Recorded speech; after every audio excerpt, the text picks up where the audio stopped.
নাইমুল হক আজাদ জানতে চেয়েছেন কোরবানির নিসাব পরিমাণ সম্পদ সম্পর্কে বলবেন, কতটুকু সম্পদ থাকলে কোরবানি করতে হবে, কাঁচা পেঁয়াজ রসুন খাওয়া জায়েজ আছে কিনা, কোরবানির সামর্থ্য থাকা সত্ত্বেও কেউ কোরবানি না দিলে গুনাহগার হবেন কিনা, ফজরের নামাজের পর ঘুমানো শরীয়তে বিধান কি, পরিবারের ছেলে মেয়ে ভাই বোন ও স্বামী স্ত্রী মিলে এক নামে কোরবানি দিলে তা হবে কি না, দোয়া কুনুত ছাড়া কি ভিতরের নামাজ হবে, কোরবানির গোশত ফ্রিজ রাখা যাবে কিনা, কোরবানি করার সময় ওই পশুতে যতজন শরীক থাকে ততজন ব্যক্তির নাম নিয়ে গরু জবাই করা হয়, এটা কতটুকু যৌক্তিক, রুমে অ্যাটাচড বাথরুম থাকলে সেই রুমে নামাজ পড়লে কি নামাজ হয় না, আকিকা না দেওয়া থাকলে কি কোরবানি দিতে পারে, যারা কোরবানি দেয় সেসব আত্মীয়কে কি কোরবানির গোশত দেওয়া যাবে, অনেকে গোশত না দিলে আবার মাইন্ড করেন তবুও তাদের প্রচুর গোশত হয়, মৃত আত্মীয়র নামে কোরবানি করা যাবে কিনা। আর বিলম্ব না করে আপনাদের যে সমস্ত প্রশ্ন ইতিমধ্যে পেয়েছি সেগুলোর উত্তর দেওয়ার পালা আমরা শুরু করছি।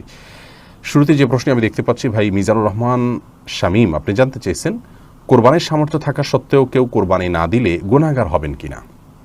উত্তর হলো, কোরবানির সামর্থ্য না থাকা সত্ত্বেও যদি কোরবানি না দেন তাহলে তিনি গুনাহগার হবেন। ইমাম আবু হানিফা রাহিমাহুল্লাহ তাঁর মত অনুযায়ী যেটিকে ফলো করেন আমাদের দেশের বেশিরভাগ ওলামা একরাম, আর আরাবিয়ান স্কলারদের মধ্য থেকে সৌদি আরবের ওলামা একরাম বিশেষত, তাদের এক্ষেত্রে দৃষ্টিভঙ্গি ভিন্ন রকম। তারা মনে করেন কোরবানি এটি একটি সুন্নাহ আমল, যার কারণে কোরবানি যদি কেউ সামর্থ্য থাকার পরও না করেন তাহলে তিনি সুন্নাহ তরক করলেন, একটি সুন্নাতে মুআক্কাদা বা গুরুত্বপূর্ণ একটি সুন্নাহ তরক করলেন, সন্দেহাতীতভাবে তিনি ক্ষতিগ্রস্ত হলেন, কিন্তু তিনি বড় ধরনের কোনো গুনাহগার হলেন না।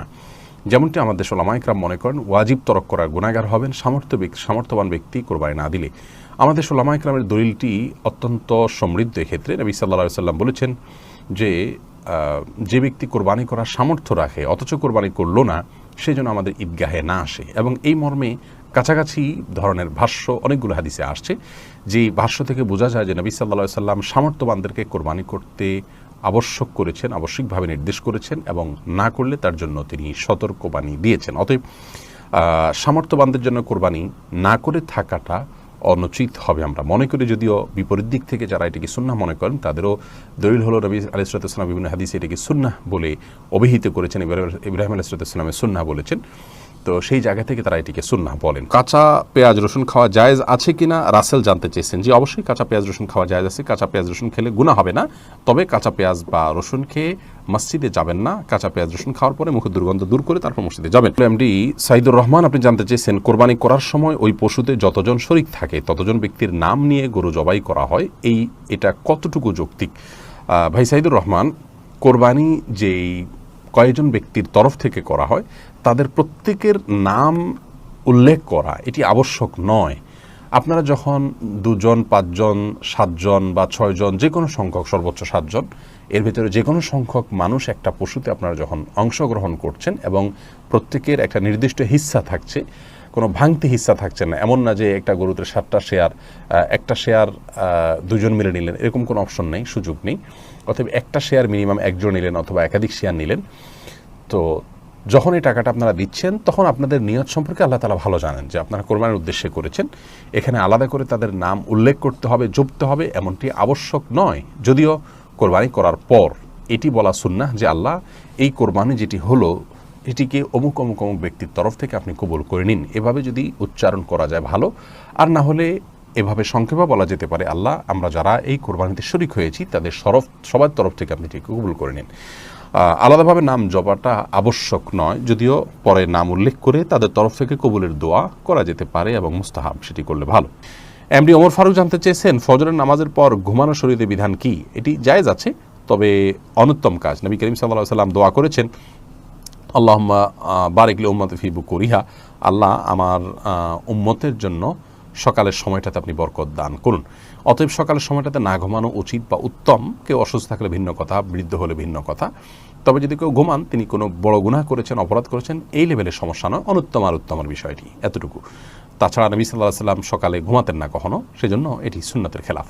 এমডি সোহেল জানতে চেয়েছেন কোরবানির গোশত ফ্রিজে রাখা যাবে কিনা। হ্যাঁ, কোরবানির গোশত ফ্রিজে রাখতে পারেন, কোনো অসুবিধা নেই, তবে ফ্রিজে রাখার উদ্দেশ্যেই যেন কোরবানি না হয়। কোরবানি করার পর গোশত থাকলো, থেকে গেল, সেগুলো রেখে দিলেন ফ্রিজে, অসুবিধা নেই। রাকিবুল ইসলাম জানতে চেয়েছেন দোয়া কুনুত ছাড়া কি ভিতরের নামাজ হবে, হলে তা দেখুন, দোয়া কুনুত এটি ভিতরের জন্য ওয়াজিব। অনেক ওলামা ইকরাম এটিকে সুন্নাহ বলেছেন, যেমন আরাবিয়ান স্কলাররা, সৌদি ওলামা ইকরাম এটিকে সুন্নাহ বলেছেন। তো সাধারণ এবং স্বাভাবিক অবস্থাতে ভিতরের নামাজ এটি তে দোয়া কুনুত পড়া উচিত এবং কোনো কারণ ছাড়া দোয়া কুনুত ছাড়া নামাজ পড়া উচিত নয়। হ্যাঁ, কেউ মুসলিম হলেন, তিনি জানেন না, তাহলে তার জন্য জায়েজ আছে। বিকল্প হিসাবে তিনি যে কোনো দোয়া ওই জায়গায় দাঁড়িয়ে করলেন আল্লাহর কাছে, তাতে ইনশাআল্লাহ বিদনিল্লাহ তার বিতিরের সালাত আদায় হয়ে যাবে, কিন্তু এটাকে নিয়ম বানিয়ে নেওয়া উচিত নয়। এমডি জাহিদুল ইসলাম জানতে চেয়েছেন, আকিকা না দেওয়া থাকলে কি কোরবানি দিতে পারে? আকিকার সাথে কোরবানি কোনো সম্পর্ক নেই, দুটো সম্পূর্ণ দুই ধরনের ইবাদত। আকিকা না থাকলেও কোরবানি দিতে পারেন, আকিকা না দিলেও কোরবানি দিতে পারেন। ফাতেমা ইসলাম জানতে চেয়েছেন, রুমে অ্যাটাচড বাথরুম থাকলে সেই রুমে নামাজ পড়লে কি নামাজ হয় না? এটা কতটুকু সঠিক? না, এটা ভুল কথা। অ্যাটাচড বাথরুম থাকলে সেখানে নামাজ হবে না এমন কোনো কথা কোরআন অথবা হাদিসের কোথাও বলা হয়নি। এটি যদি কেউ বলে থাকে তাহলে সেটি তার পক্ষ থেকে অতিরঞ্জন অথবা মন গড়া কথা ছাড়া আর কিছু নয়। এর পরের প্রশ্ন করেছেন মাহবুব আলম, আপনি জানতেছেন মৃত আত্মীয়র নামে কোরবানি করা যাবে কিনা? মৃত আত্মীয়ের নামে কোরবানি করা যাবে, এ বিষয়ে গত নির্বাচিত প্রশ্নোত্তর লাইভে আমরা বলেছি। মৃত আত্মীয়ের নামে কোরবানি করা যাবে। রাসূল আকরাম সাল্লাল্লাহু আলাইহি সাল্লামের তরফ থেকে তার ওয়াফাতের বহুকাল পর আলী রাদিয়াল্লাহু তাআলা কোরবানি করেছেন, বাইহাকি মুসনাদ আহমদ শবিনে হাদিসে বর্ণিত হয়েছে। সেজন্য মৃত ব্যক্তির পক্ষ থেকে কোরবানি করা যাবে। কোন কোন ওলামা ইকরাম বলেন যে জীবিত ব্যক্তির নামের সাথে অ্যাড করে এটা করতে হবে, যদিও জমহুরগণ সাধারণভাবেই মৃত ব্যক্তির তরফ থেকে আলাদা কোরবানি করার পক্ষে মত দিয়েছেন, জায়েজ আছে। মালিক শাহ জাইন, আপনি জানতে চেয়েছেন যারা কোরবানি দেয় সেসব আত্মীয়কে কি কোরবানির গোশত দেওয়া যাবে? অনেকে গোশত না দিলে আবার মাইন্ড করেন, তবুও তাদের প্রচুর গোশত হয়।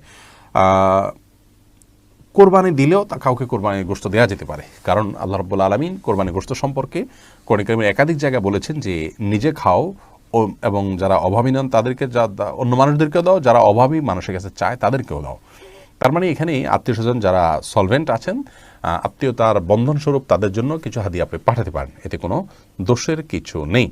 এরপরে নাইমুল হক আজাদ জানতে চেয়েছেন, কোরবানির নিসাব পরিমাণ সম্পদ সম্পর্কে বলবেন, কতটুকু সম্পদ থাকলে কোরবানি করতে হবে? কোরবানির নিসাব হলো যাকাতের নিসাব। একজন মানুষের কাছে 595 গ্রাম রূপা বা তার সমমূল্য যদি থাকে তাহলে তার উপরে কোরবানি বর্তাবে, এবং সেই নিসাবটি হলো বর্তমান বাজার মূল্য হিসাব করলে আপনার 595 গ্রাম রূপার যে মূল্য আছে সেটি হয়তো 40 বা 50 হাজার টাকা বা তার কাছাকাছি ফিগারে থাকবে। অতএব আপনি কোরবানির নিসাব যেটা যাকাতের নিসাব সেটিকেই ধরে নেবেন। যদিও এর আগে আমরা শুরুতেই বলেছি যে কোরবানি যে ব্যক্তি করার সামর্থ্য রাখেন তার উপরে কোরবানিটি বর্তায়, এর জন্য নিসাব কোনো আবশ্যক নয়, এমনটি মত দিয়েছেন সৌদি আরব ওলামা ইকরাম এবং অন্যান্য মাযহাবে। হানাফি মাযহাব বা আমাদের ওলামা ইকরাম বা আমাদের দেশের যে স্কুল অফ থট ওলামা ইকরাম ফলো করে থাকেন সেটিতে আপনার আপনার যাকাতের নিসাব হলে তখন কোরবানি আবশ্যক হবে বা বর্তাবে। সোনিয়া আক্তার দোলন, আপনি জানতে চেয়েছেন পরিবারের ছেলে মেয়ে ভাই বোন ও স্বামী স্ত্রী মিলে এক নামে কোরবানি দিলে তা হবে কি না?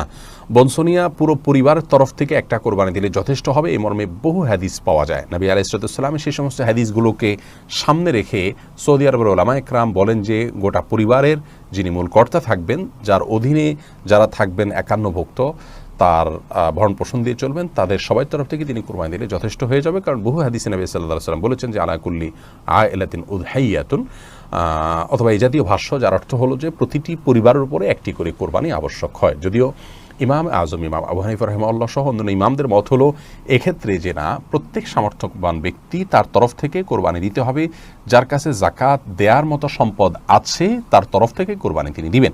অতএব পরিবারে একাধিক সদস্য যদি এ ধরনের অ্যাবিলিটি রাখেন তাহলে একাধিক সদস্যকেই কোরবানি দিতে হবে। আর এই যে দ্বিতীয় মত যারা বলেন, তারা প্রথমোক্ত মতে যে হাদিস তারা পেশ করেছেন যে প্রত্যেক পরিবারের তরফ থেকে একটা কোরবানি হলে হবে, তারা ওইটার ব্যাখ্যা বলেন যে আসলে তখন একটা পরিবারে একজন কর্তা ছিলেন আর সবাই তার অধীনস্থ থাকতেন, একাধিক ব্যক্তি সাধারণত উপার্জন করতেন না। যখন উপার্জন হয়ে যেতেন, উপার্জনক্ষম হয়ে যেতেন ছেলেরা বা তখন তারা বিবাহ করতেন এবং স্বাভাবিকভাবে তাদের আলাদা পরিবার উঠে দাঁড়াতো। তো নবী সাল্লাল্লাহু আলাইহি ওয়াসাল্লাম সেই দৃষ্টিকোণ থেকে বলেছেন। যেহেতু আমাদের সমাজে এখন একই পরিবার একাধিক ব্যক্তি উপার্জন করে যাকাতের দেওয়ার মতো অবস্থা তাদের হচ্ছে, সেই জায়গা থেকে নবী সাল্লাল্লাহু আলাইহি ওয়াসাল্লাম এটি বলেছেন। যাই হোক, তো দুটি মতই আমি আপনাদের সামনে প্রেজেন্ট করলাম। পরিবারের একাধিক ব্যক্তি যদি সামর্থ্যবান থাকেন তাহলে সেই একাধিক ব্যক্তি কোরবানি তাদের তরফ থেকে করার মতটি অধিকতর নিরাপদ। মোহাম্মদ তানভীর জানতে চেয়েছেন বয়সে বড় মেয়েকে বিয়ে করা যাবে কি না? অবশ্যই করা যাবে। বয়সে আপনার চাইতে আপনি যাকে বিয়ে করবেন তার বয়স যদি বেশি হয়, বিয়ে করাতে কোনো অসুবিধা নেই। নবী করিম সাল্লাল্লাহু আলাইহি ওয়াসাল্লাম নিজে বিবাহ করেছেন খাদিজা রাদিয়াল্লাহু তাআলা আনহাকে, তখন তার অনেক বেশি বয়স ছিল, নবী সাল্লাল্লাহু আলাইহি ওয়াসাল্লামের চাইতেও বেশি বয়স ছিল, বিধায় নিজের চাইতে বেশি বয়সের কাউকে বিবাহ করাতে ইসলাম শরীয়তের দৃষ্টিকোণ থেকে কোনো প্রকার বাধা নেই। বিবাহ নিয়ে আমাদের অনেক কুসংস্কার, আমরা বিধবা বিয়ে করতে চাই না, আমরা তালাকপ্রাপ্তা বিবাহ করতে চাই না, এবং আপনার একবার বিয়ে হয়ে গেলে মনে করি জীবনের তরে বন্ধন হয়ে গেছে, কোনোভাবে ছুটলে দোষযুক্ত মনে করি। এইগুলোর সবগুলো আমাদের সমাজের অপসংস্কৃতি, এগুলো অনেক অন্যায়ের দুয়ারকে উন্মোচন করে। বিবাহ বিষয়টাকে শরীয়ত অনেক ইজি করেছে। সাহাবায়ে কেরাম পুরুষ হয়তো একাধিক বিয়ে করছেন, সেটাও যেমন তাদের কাছে স্বাভাবিক ছিল, নারীদেরও একাধিক জায়গা বিয়ে হচ্ছে সেটা সম্পূর্ণ স্বাভাবিক মনে করা হচ্ছে। এখন 2-3 জায়গা বিয়ে হলে, তালাক হলে তাকে মানুষ মনে করে যে লোকটা খারাপ বা ভালো মানুষ নয়। এটি সম্পূর্ণ একটি ষড়যন্ত্র অংশ। ইবলিস আমাদের সমাজকে অস্থিতিশীল করবার জন্য এই কালচারগুলো প্রবেশ করে দিয়েছে সমাজে। এগুলো আমাদের যত বেশি আমরা বুঝতে সক্ষম হব, ততই ইনশাআল্লাহ কল্যাণের পথে অগ্রসর হতে পারবো।